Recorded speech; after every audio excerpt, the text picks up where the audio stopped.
What is up, everybody? That car guy Eddie here, and today another video. I know, this has been a long time coming. I have not been in the mood to create for YouTube, and so much has happened over the past 2 months since I've released a video. So much has happened, and I have a lot of information to give you guys, an update on the channel, an update on some vehicles, an update on some upcoming cars, some builds that we're talking about, and all of that fun stuff. So, if this is your first time to the channel and you like completely random, all over the place reviews on anything with a motor attached to it, definitely feel the need for speed. And smash that like button and definitely subscribe for upcoming videos. If you are a returning person, welcome back. Like I said, my bad for not really being in the world of YouTube lately. It's funny because people ask me all the time, hey, you know, you go on YouTube, you make these videos, what inspires you to want to do that? And to be honest with you, at first, when YouTube very first started, a long time ago, it was just a way for me to vent. You know, it was a really cool way for me to get on there and give information because of all the bad information I kept seeing online. I was like, you know what, I'll just make a video on it. There you go. That way it saves my time and it saves my fingers. And it kind of progressed to this more of a specific format, you know. And I lost what were my YouTube roots, which was this. Literally me talking while I'm driving to work. So, welcome. All right, so today's video is actually on the Hyundai Santa Fe. This is a 2022 Hyundai Santa Fe, and it's my 20,000 mile review. That's right. I've had my car for about 6 months, and I put about 20,000 miles on the car.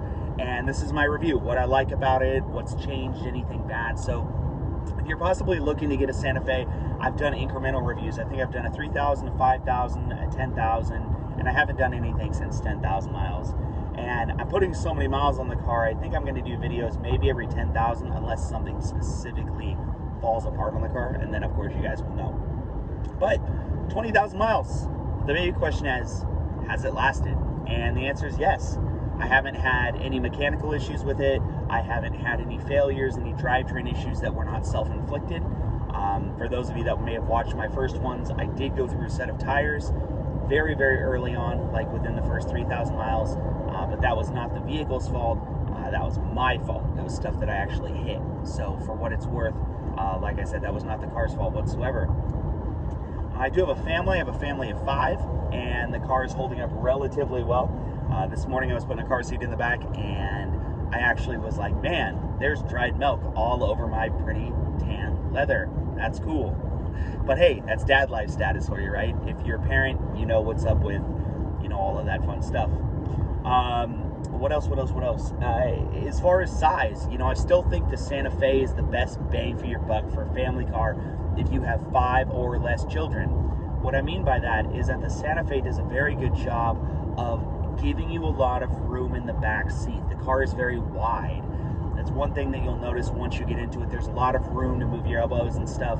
I'm not the smallest person, so I like having a lot of room.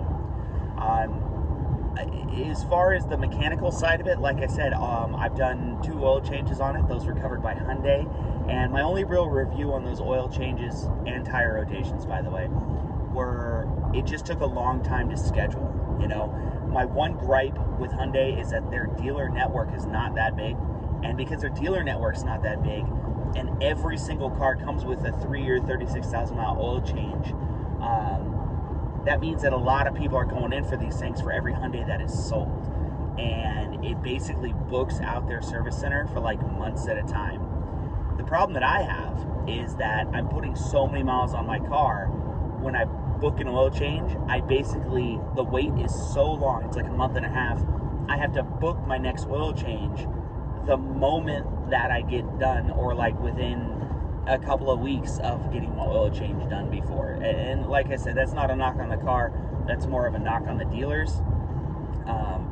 I am in a fairly populated area in Northern California, and there are 2 dealers within probably 100 miles of me, which is crazy. And you know, that was something I didn't think about when I originally bought the Hyundai was the dealer support network. I didn't even think about that. You know, I was just like, I want a good value for money. We'll talk about that in just a few minutes. I want something that looks good, blah, blah, blah, blah, blah, blah, blah. But dealer network is something that you really have to worry about. And one of the things that I ran into when I was talking to the service people, like I said, that didn't happen to me, but other Hyundai owners, is that services are so far out and getting things fixed are so far out that, heaven forbid something happened to this car, I would probably be down a car for about a month trying to get it fixed because of how backed up Hyundai is. And that's solely because their dealer network is this big. Like I said, it's just not a big dealer network. So think about that, especially if you live somewhere and you're looking to buy a Hyundai, any type of a Hyundai, or even Kia for that matter, because Hyundai and Kia are the same thing. Keep that in mind.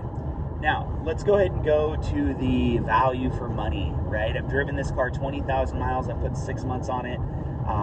And let me tell you about value for money. So I still think that the Santa Fe, like I said, is the best bang for your buck. Even over the Palisade and the Telluride, I think the Santa Fe looks better.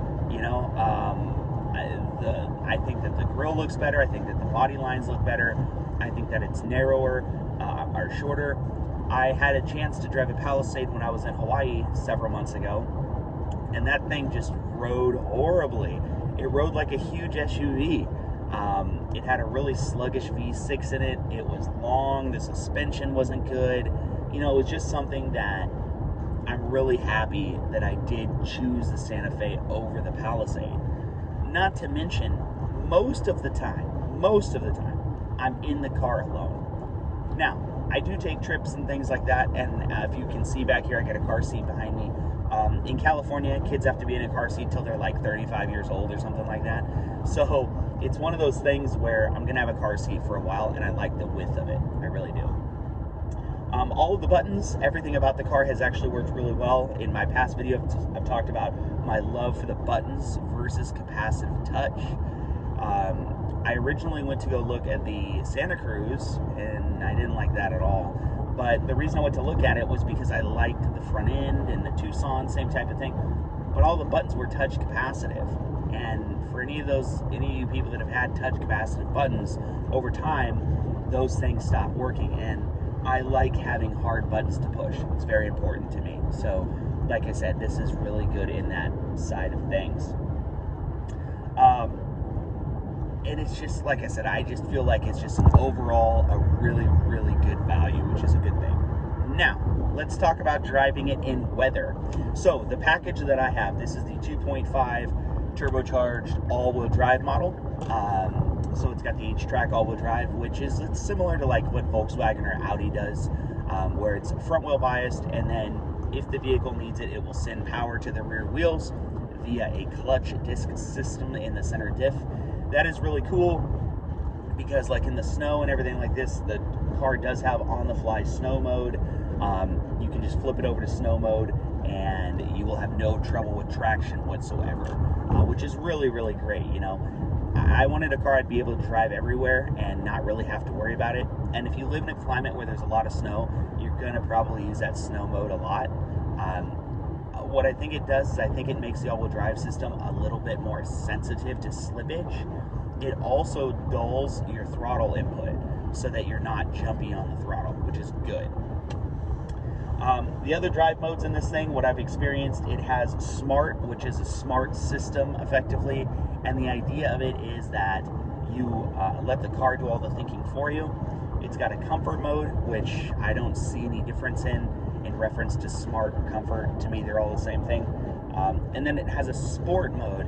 In sport mode, it does the opposite of what it does in snow mode. So it probably stiffens up the active suspension a little bit, but what it really does is it sharpens your throttle input. That's a big deal to give you that really snappy throttle. Plus, it does what cars have been doing for years, where it keeps it in the gear just a little bit longer so that you're not having to shift. The car does have paddle shifters. One of the reasons I decided to go with the 2.5 turbocharged all-wheel drive version is that I like to drive fast. Now, do I drive fast all the time? No, I don't. But if I want to drive fast, I can, okay?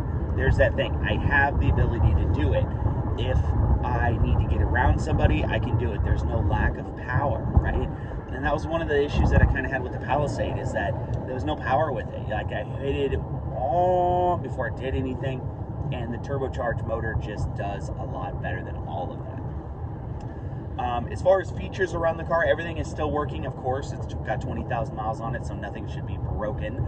My favorite feature on the car by far is I will never buy another car without several things again. Number one, heated and cooled seats. All of my cars must have heated and cooled seats, especially if it is leather. And then another thing that I will not buy is I will never buy a car that does not have some sort of an auto drive capability. Now, when I say auto drive capability, what I mean by that, it's the Hyundai Safety Suite. And there are a lot of companies and manufacturers out there that are including better things within their safety suites. And what I mean by that is you're going to get things like cross path detection in the back, so that if you're backing up and a car is coming and you can't see them, the car will actually sense and it will tell you, hey, there's a car coming from this side. Or if you're looking to merge out and you don't see like a bicyclist coming, the car will actually warn you that, hey, there's a bicyclist coming, which is really, really cool. The sensors all around the vehicle, I think, are great. And if every car had those safety features in it, I really do honestly think the world would be a safer place, because let's face it, people are more distracted while driving now than ever before. So if you have a car that can literally, almost drive for you, it's like 85% of the way drive for you, I think it will make the world a safer place. I really, really do. I really want semi-trucks to get like lane centering technology and auto cruise control. Don't look past that. When you're buying a vehicle, a lot of the times you're like, oh, I'm going to save some money. I'm not going to buy the adaptive cruise control. Or I'm not going to buy, this or that. And I'm telling you, especially if you commute like I do, literally my car can drive itself. Like, it's steering and driving and keeping itself in the middle of the lane. It's keeping 3 cars distance between me and this truck in front of me, and it's keeping me paced with this car in front of me, which is going 62 miles an hour, so for what it's worth. The last thing I want to talk about is gas mileage, right? So gas mileage in this thing, let me look here because I've kept it.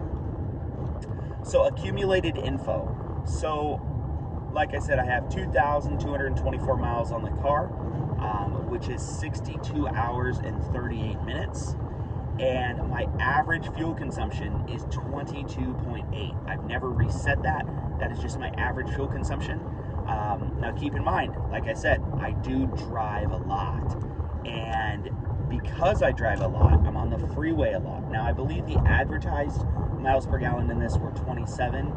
And I live in a pretty flat area where I commute, and I don't get 27. I don't. I run like 38 PSI in all of my tires, and I just don't get 37 miles to the gallon, or 27 miles to the gallon. I will probably honestly average about 24, 25 if I'm on open land by myself. The problem is that the car's not very aerodynamic, and that leads me to a gripe that I have. The car has gotten louder with age. What I mean by that is, and I don't know if it's the seals, I don't know what it is, or maybe I'm just more coherent to it, but I can hear more wind noise around the car, which, like I said, is not a big deal, but let's face it, when you buy the limited trim, you're buying more of a premium style car, so you want it to be kind of quiet, which is important, so that's a big deal. But other than that, like I said, I haven't had any gripes with it whatsoever. It's been wonderful for me. When I draft a vehicle, like right now, I'm following a big rig.